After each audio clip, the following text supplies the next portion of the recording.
While everyone was focused on the draft, the Falcons quietly made a move that could pay off big. My savage, MONEYMANE in the thing of a T and playing no games. Should already know my name when I speak NCC flame. Got my YouTube poppin', man. Like, subscribing, everything in between. You already know MONEYMANE. You already know my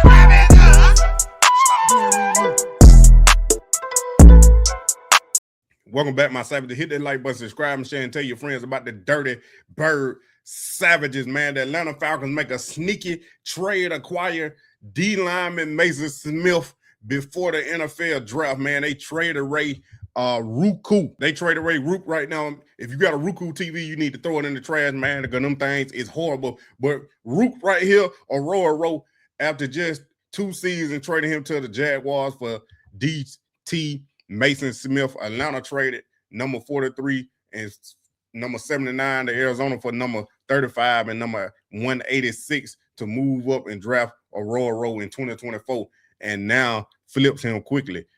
What they get in Maason Smith, a 2024 second-round pick, number 48 overall, LSU, 32 tackles, 3 sacks, 4 quarterback hits in 2 seasons, former 5-star recruit at LSU. Now, I'm going to be honest with y'all, man. I don't see a big difference between these 2 dudes, besides one maybe a little bit bigger than the other, but they probably grade out around the same. As y'all can see right here, PFF, they got Maason Smith at a 49.1 in the total grade, and then they got Ruke at 37.3. But the reason why the Falcons made this trade is looking at Ruke run defense last year is 30.1 compared to Maason, which is a 51.8. That's probably one of the reasons why the Falcons made this trade, to help out their run defense, because they've been looking for a solid defensive tackle ever since they let Grady Jarrett go. Now,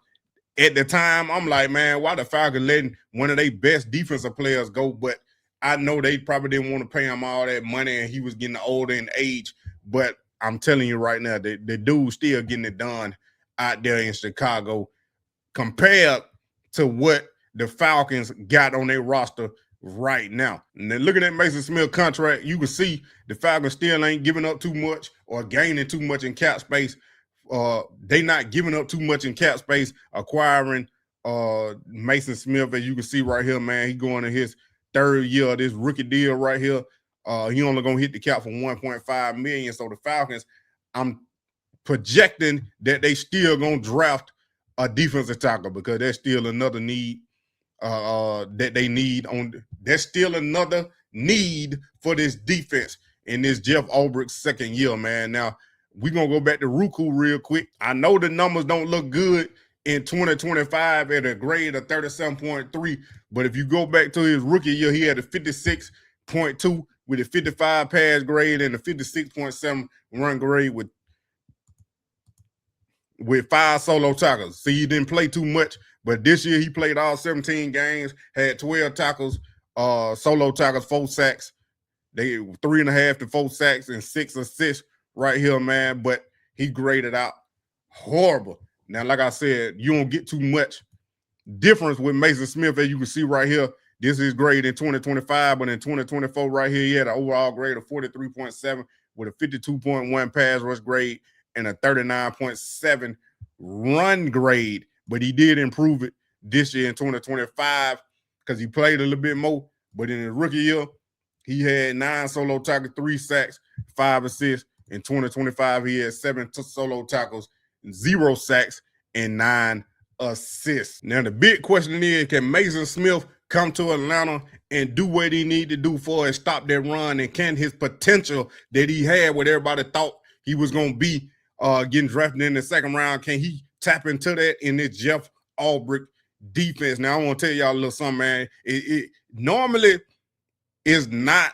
the player, it's more the scheme, but sometimes it is the player because he don't fit the scheme. And Ruke, I don't think he fit the Jeff Ulbricht defensive scheme over here in Atlanta, because I've been hearing they try to make him into a 3-tech, and he's probably more of a nose tackle to where Maason Smith more probably of the 3-tech, or they trying to, maybe he's more athletic enough to make him fit into this Jeff Ulbrich defense, man. But with that being said, I think the Falcons still need to go find that specific player that can fit this defense, this Jeff Ulbrich defense, and fit that 3-tech or whatever type defensive tackle they looking for, a 3-tech or a nose in this draft, man. I think the Falcons will be drafting a defensive tackle probably in the 3rd round, maybe even the 4th. I don't see them.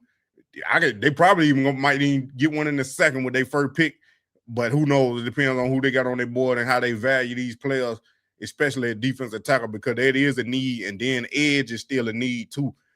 Taking that hit from James Pearson, we still don't know what all going on with his situation, but the court date is coming up, man. But Maason Smith, maybe he can come in and resurrect his short career that he already had in 2 years and come out here and play more. But I do expect the Falcons to draft a D tackle. We loved Ruke, but listen, this was a good trade. Defensive tackle. The Falcons just traded away Ruke. Oh my goodness, we have a trade in the NFL. Falcon fans, do not overreact. I know we loved Ruke, but listen, this was a good trade. Defensive tackle for defensive tackle. The Jaguars get Ruke and the Falcons get Maason Smith. They both have very similar numbers. Ruke had 36 total tackles and 3.5 sacks. Maason Smith had 32 total tackles and 3 sacks. But these are defensive tackles, so sacks do not matter. Remember, one of the weaknesses for the Falcons is stopping the run. And this right here is a scheme-based trade. We need someone to stop the run, and Maason Smith gives us that upside. Maason Smith was known as a run stuffer in college, and that's what he's going to bring to Atlanta. I know we love Ruke, but Maason is 1 year younger, and he's also going to clog the run lanes. This is a great trade. Mike, news just broke. Again, and it's being reported. It's not official, but more than likely this is what's happening. And the first thought for me, Mike, is, and we've been talking about DT. It's my number one need.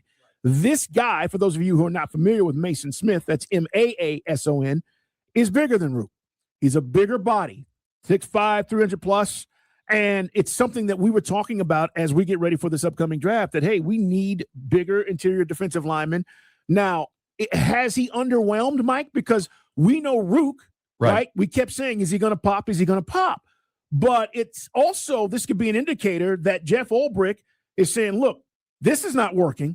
But there are guys out there that I think can work in what I want to do, and let's try to fill the void this way versus drafting. And it doesn't mean they won't, but I got to tell you, when you make a deal like this, maybe this opens the door for them to address some of these other needs that we've talked about. Dude was all SEC with LSU as a freshman back in the day. Big stud. I mean, like you said, the size thing is there. It'll be interesting to see, how he fits with Ulbrich and the new scheme.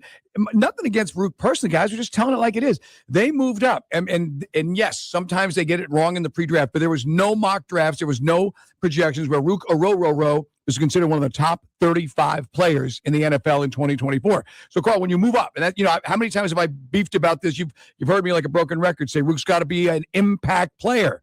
He has never been impactful.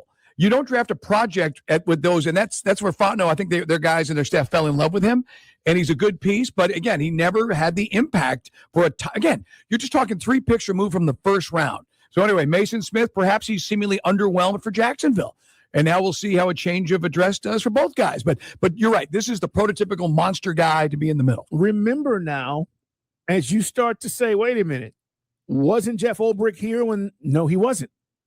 He wasn't here when they drafted Ruke. He was with the Jets when they drafted Ruke. Okay, so he comes in last year, refreshes the donuts, right? We get more sacks than ever, but he's also looking at some of these other things with guys and evaluating. So I just feel like this is a statement from the DC to say, hey, it's not that they don't like Ruke, but we need a better fit. And what I want to do and how I want to approach this, I need one of these big stud defensive tackles. And if Maason can turn into that, to Mike's point, Ruke hadn't turned into it either. So Jacksonville's getting what we've seen, but we need to see Maason be a stud. But, Mike, I like the size in the middle. That's what I've been looking for. We'll have to do a deeper dive to see if he was injured or just came off the bench because of depth issues. But played in 11 games in 24 as a rookie, 3 sacks, 13 games last year. just 4 solo tackles. So he was off the bench, and so he was a reserve. Yeah.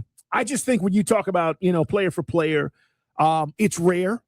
Right. Guys in the same draft. Yeah, just a few, like 15 picks apart. that you 13 trade, picks apart, yeah, right? you trade for a guy. But that is news that is breaking as we speak. Again, sources saying the Falcons are trading Ruke Orhorhoro. Hey, guys, and it's interesting because let's just take D-tackle off the table. Again, maybe this is the answer, or they feel like it can be. And you don't do this unless you feel very confident about the guy you're getting. All right. Even if he might have underachieved. Sometimes, and Mike, we can relate to this.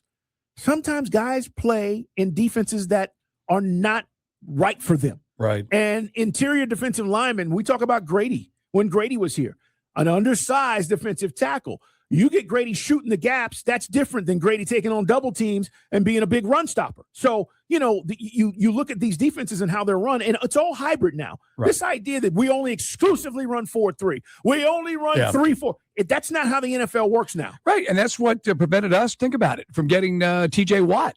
Remember that was the thinking back then. Right. Oh no, he's more of a 3-4 guy. We're really Philly. That's it. You're right. That is ancient thinking, and that's one that got us Tack McKinley over a guy who's going to probably go to the Hall of Fame someday if he stays healthy. But look, I'm looking at the numbers, trying to get more details from what he was in Jacksonville from 2024, 2025. I'm looking at the depth chart from back then. Just want to get the vibe from what was his malfunction. Yeah.